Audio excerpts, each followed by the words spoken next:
हरे कृष्ण। आज पापंकुशा एकादशी के व्रत कथा को हम समझेंगे।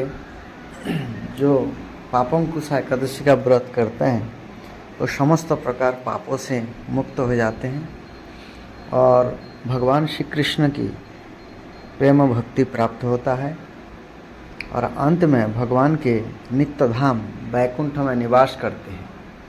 युधिष्ठिर महाराज ने पूछा, हे मधुसूदन, आप कृपा करके यह बताइए कि आश्विन के शुक्ल पक्ष में किस नाम की एकादशी होती है और उसका महात्मा क्या है। भगवान श्री कृष्ण बोले, राजन, आश्विन के शुक्ल पक्ष में जो एकादशी होती है यह पापंकुशा के नाम से विख्यात है। यह सब पापों को हरने वाली, स्वर्ग और मोक्ष प्रदान करने वाली, स्वर्ग और मोक्ष मतलब स्वर्ग लोगों को भी जा सकते हैं और मोक्ष भी प्रदान हो सकता है। ये जो एकादशी व्रत करते हैं उनके इच्छा के हिसाब से निर्भर करते हैं, क्योंकि स्वर्ग का जो सुख होते हैं वो क्षणिक होते हैं और मोक्ष जो है भगवान वैकुंठ के धाम जाते हैं तो वो परमानेंट होते हैं। शरीर को निरोग बनाने वाली तथा सुंदर स्त्री, धन तथा मित्र देने वाली है। यदि अन्य कार्य के प्रशंसा से भी मनुष्य इस एकमात्र एकादशी को उपवास कर ले तो उसे कभी जम यातना नहीं प्राप्त होती है। राजन, एकादशी के दिन उपवास और रात्रि में जागरण करने वाले मनुष्य अनायास ही दिव्य रूपधारी चतुर्भुज, गरुड़ की ध्वजा से युक्त, हार से सुशोभित और पीताम्बरधारी होकर भगवान विष्णु के धाम को जाते हैं। राजन, ऐसे पुरुष मातृपक्ष की 10, पितृपक्ष की 10 तथा पत्नी के पक्ष की भी 10 पीढ़ियों का उद्धार कर देते हैं, अर्थात 30 पीढ़ी का उद्धार हो जाते हैं। जो अपने माता का 10 पीढ़ी, पिता का 10 पीढ़ी और पत्नी के 10 पीढ़ी का उद्धार कर देते हैं केवल पापंकुशा एकादशी को करने वाले व्यक्ति का। उस दिन संपूर्ण मनोरथ की प्राप्ति के लिए मुझ वसुदेव का पूजन करना चाहिए। स्वयं भगवान बता रहे हैं। जितेंद्रिय मुनि चिरकाल तक कठोर तपस्या करके जिस फल को प्राप्त करता है, यह फल उस दिन भगवान गरुड़ ध्वज को प्रणाम करने से ही मिल जाता है। जो पुरुष सुवर्ण, तिल, भूमि, गौ, अन्न, जल, जूते और छाते का दान करता है, यह कभी जमराज को नहीं देखता। नृपश्रेष्ठ दरिद्र पुरुष को भी चाहिए कि वह स्नान, जप, ध्यान आदि करने के बाद यथाशक्ति होम, यज्ञ तथा दान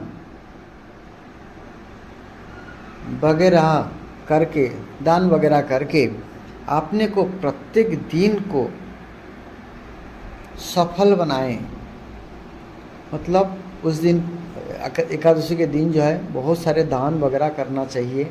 जैसे क्या क्या दान करना चाहिए? सोना, तिल, भूमि दान, गौदान, अन्न दान, जल दान। अन्न खिलाना नहीं चाहिए लेकिन अन्न दान देना चाहिए और जल दान करना चाहिए। जूते और छाता आदि दान करना चाहिए। जो गरीब लोग हैं वह आश्रम में देना चाहिए, भक्तों को देना चाहिए। इस प्रकार से जो जिनको नीड्स है, जिनको ज़रूरत है, उनको दान देना की आवश्यकता है अपने कल्याण के लिए। हर एक गृहस्थ व्यक्ति का एक कर्तव्य होता है वो दान करे। और विशेष करके एकादशी के दिन जो एकादशी काल आ रही है उस एकादशी को जो है अवश्य ही दान करना चाहिए। ये भगवान स्वयं बता रहे। जो होम, स्नान, जप, ध्यान और यज्ञ आदि पुण्य कर्म करने वाले हैं उन्हें भयंकर जम यातना नहीं देखनी पड़ती। अर्थात जो एकादशी करते हैं पापंकुशा एकादशी, उनको जम की ये सब यातना सहना नहीं पड़ेगा, जमराज जी का दर्शन भी नहीं होंगे। लोक में जो मानव दीर्घायु, धनाढ्य अर्थात धनवान, कुलीन और निरोग देखे जाते हैं, ये पहले के पुण्य आत्मा है। अर्थात जो आज धन जिनके पास है ज़्यादा, कुलीन है अर्थात सभ्य है, जो रोग नहीं है, रोग मुक्त है, निरोग है, वो पहले पुण्यात्मा रहे हैं, उनका पहचान है। पुण्यात्मा पुरुष ऐसे ही देखे जाते हैं। इस विषय में अधिक कहने से क्या लाभ?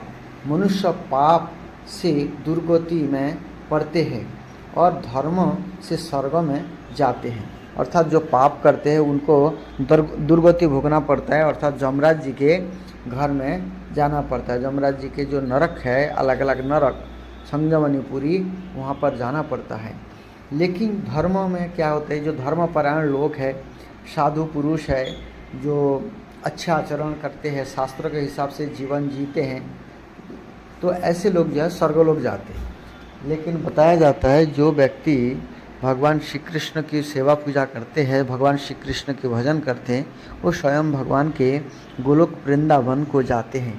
तो उसके लिए जो जाना चाहते हैं, जो भगवान का धाम प्राप्त करना चाहते हैं, जो भगवान श्री कृष्ण की सेवा करना चाहते हैं, वो इस एकादशी पापंकुश एकादशी को अवश्य रखना चाहिए, अवश्य करे। जिसमें क्या है ना, उनको धर्म तो मिलेगा ही मिलेगा, धर्मपरायण तो होंगे ही होंगे, साथ में भगवान श्री कृष्ण की भक्ति मिलेगी और उनको कभी यमराज के घर जाने की आवश्यकता नहीं रहेगी। भगवान उनका उद्धार कर देते हैं। इसलिए पापंकुश एकादशी जो है बहुत महत्वपूर्ण है, हमें इस व्रत को करना चाहिए, अवश्य ही करना चाहिए। आगे कहते हैं भगवान, राजन तुमने मुझसे जो पूछा था उसके अनुसार पापंकुशा एकादशी का महात्मा मैंने वर्णन किया। तो इस प्रकार से भगवान श्री कृष्ण जो है युधिष्ठिर महाराज जी को पापंकुशा एकादशी के बारे में वर्णन किए और उनके महात्मा को बताएं, जो सब कुछ देने वाले हैं। पापंकुशा एकादशी धन धान्य, हाँ, हर एक चीज़ दे सकता है। और इसलिए हर एक व्यक्ति जो बुद्धिमान व्यक्ति है उनको एकादशी व्रत करना चाहिए। एकादशी के दिन अन्न नहीं खाना चाहिए। अन्न केवल चावल नहीं होते हैं, गेहूँ भी अन्न होते हैं, राई भी होते हैं, उसके बाद जैसे तिल हो गया, सरसों हो गया, ये सब अन्न में आते हैं। तो इसलिए ऐसी चीज़ों को ना खाएं।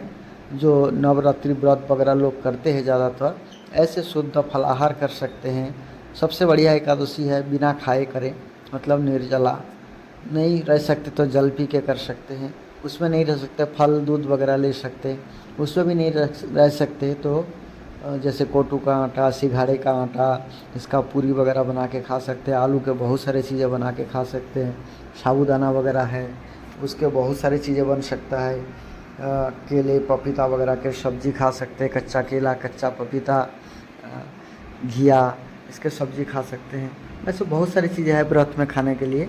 तो इसलिए जैसा भी व्यक्ति रह सके, जैसा भी भरपेट खाए, एक बार खाएं, जैसा भी खाए, मतलब भगवान के भजन करते हुए जो है एकादशी व्रत करना चाहिए। जो भी आपका शरीर एक्सेप्ट करता है, आप निरोग है तो आप कर सकते हैं, रह सकते हैं तो आप बिना खाए, अच्छी बात है। भगवान का भजन करते हुए एकादशी व्रत को किया जाए। नहीं आप भूखा रह सकते हैं तो खाना खा करके, जो व्रत वाली खाना है उससे खा करके एकादशी तो अवश्य रखना चाहिए। किसी भी परिस्थिति में एकादशी व्रत करना चाहिए। जो 6 साल के बच्चा है, 6 साल के बच्चे जो हो गया है 6 साल का, उनको एकादशी व्रत तो अवश्य ही रखना चाहिए। तो 6 साल जो एकादशी नहीं करता है, एकादशी का नहीं करेगा बच्चा, तो उनको पाप लगता है। लेकिन 6 साल से नीचे वाले जो बच्चे होते हैं वो एकादशी नहीं करता है तो उनको पाप नहीं लगता है। इसलिए जो बच्चा 6 साल का हो गया है उसको भी एकादशी रखना चाहिए, एकादशी करना चाहिए। एकादशी नहीं करने से पितृ होता, गो होता, ब्रह्म होता जैसे महापाप हमें लग जाता है। क्योंकि एकादशी के दिन जो है अन्न में पाप पुरुष वास करते हैं। भगवान जो है पाप पुरुष को अन्न में निवास करने का स्थान दिया है एकादशी के दिन। इसलिए हर एक व्यक्ति एकादशी व्रत को जरूर पालन करे और हरे कृष्ण महामंत्र का जप करे सारा दिन, हो जितना हो सके, और अपना कम से कम काम में लगना चाहिए, ज़्यादा से ज़्यादा भजन में लगने की प्रयास करना चाहिए। हरे कृष्ण महामंत्र है, हरे कृष्ण कृष्ण कृष्ण हरे हरे, हरे राम राम राम हरे हरे। इस महामंत्र का जप करें ज़्यादा से ज़्यादा और भगवान की सेवा पूजा करें और अपने आप को पूरे दिन भजन में लगा के रखें। हरे कृष्ण।